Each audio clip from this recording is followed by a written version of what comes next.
Diploma পর্যায়ে engineer পদবি ব্যবহার বন্ধসহ বিভিন্ন দাবিতে প্রতিবাদ মিছিল ও সমাবেশ করেছে বুয়েটের শিক্ষার্থীরা।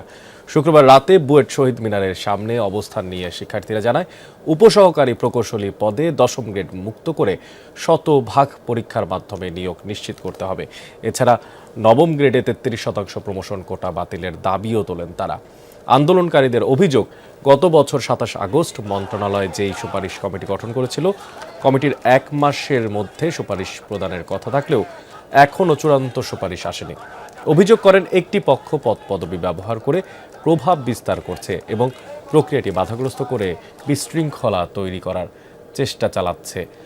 দাবি করেন শিক্ষার্থীরা, দ্রুত নিরপেক্ষ সিদ্ধান্ত না এলে এবং ডিপ্লোমা শিক্ষার্থীরা যদি অন্যায় চাপ সৃষ্টি বা বিশৃঙ্খলা তৈরি করে রিপোর্ট প্রকাশে বাধা দেয়, তাহলে কঠোর আন্দোলনের হুঁশিয়ারি দেন তারা। এখনো কমিটি সুপারিশ প্রদান করতে পারছে না। কেন পারছে না? বারবার ডিপ্লোমারা মব সৃষ্টি করে, সচিবালয়ে মব সৃষ্টি করে, রেলপথ ব্লকেট করে, সাধারণ মানুষকে জিম্মি করে তারা দিনের পর দিন সরকারের কাজকে বাধা দিচ্ছে। 10ম গ্রেডটাকে অযৌক্তিকভাবে ব্লক করে রাখা হয়েছে বিএসসিদের জন্য। আমরা চাচ্ছি এই 10ম গ্রেডটাকে ওপেন করে দেওয়া হোক, যাতে সবাই পরীক্ষায় বসতে পারে।